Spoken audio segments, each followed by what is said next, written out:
दिन इसका प्रकाशन हुआ उसके बाद से बिहार भर से लोग टेलीफोन करके, कुछ लोग मिल करके, अभी हम औरंगाबाद के इलाके में घूम रहे हैं, यहाँ भी गांव-गांव में जहाँ जा रहे हैं, सब लोगों की एक ही शिकायत है कि मेरे गांव में कोई सरकारी कर्मी आया ही नहीं।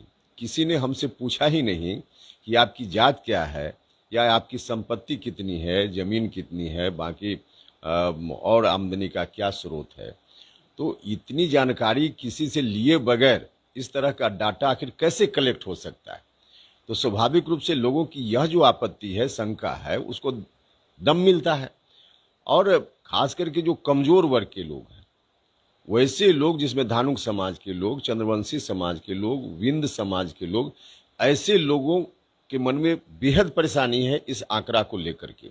और हम तो खुद इसके एक तरह से कहिए कि भुक्तभोगी हैं कि हम तो इंतजार करते रहे कि कोई कर्मी तो आवेगा, मुझसे पूछेगा मेरे बारे में। कोई नहीं आया आज तक, किसी ने नहीं पूछा। एक मेरे बारे में जेडीयू कार्यालय से डाटा शेयर किया गया, उस पर तो मेरी घोर आपत्ति इस बात को लेकर है कि सरकार ने शपथ देकर कहा है कि पर्सनल डाटा किसी का भी लीक नहीं किया जाएगा, शेयर नहीं किया जाएगा। आखिर मेरा डाटा जेडीयू कार्यालय में कैसे आ गया? और एक व्यक्ति का डाटा आ सकता है तो किसी का आ सकता है। तो इस तरह से उसका वहां लीक करना, शेयर करना, इस पर मेरी घोर आपत्ति है। लेकिन उसमें भी जो कुछ बात कही जा रही है, संपत्ति का ब्यौरा उसमें नहीं बताया है उन्होंने। मान लिया कि ठीक है, मेरे गांव में कोई जाएगा, कहीं से पूछ लेगा तो मेरे परिवार में कितने लोग हैं, लोग बता देगा।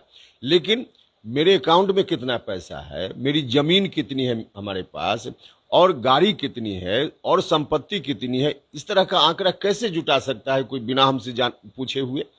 कुल मिलाजुलाकर जो खबर चारों तरफ से आ रही है, उसके आधार पे लगता है कि सरकार की ओर से जल्दीबाजी में कहीं बैठ करके इस तरह का डाटा तैयार कर लिया गया है।